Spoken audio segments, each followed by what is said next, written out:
Shin tun da 'yan bindiga suka wanzu a cikin arewacin Najeriya, wane ne wanda ba su taɓa ɗaukewa ba? Sai dai manyan mutane.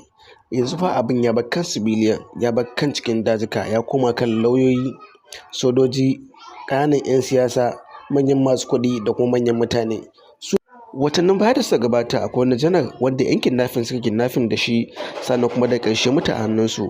Sannan 'yan kwanakin baya shi ma an ɗauke wani honorable a jihar Zamfara.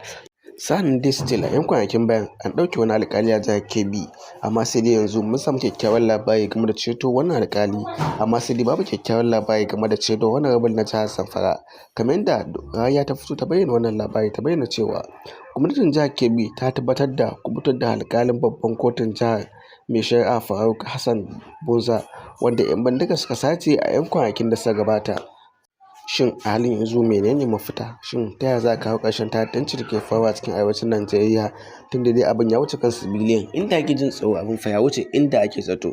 Abin ya zarce har izuwa manyan mutane. Shin 'yan bindiga suna da ƙarfin da su sace wanda suka dama a faɗin Najeriya? Kwanakin baya mun ji wani bidiyo wanda ke ɓulla, wanda wani ɗan bindiga ke bayyana cewa kai shi fa in ya so har shugaban ƙasa zai iya sacewa a cikin wannan ƙasa.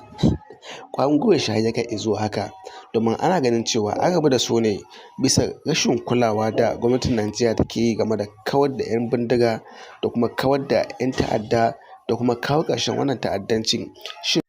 Shin menene abin da ya sa gwamnatin Najeriya bata damu da kawar da 'yan ta'adda ba? Shin bata damu da kare rayuwar 'yan ƙasarta bane ba?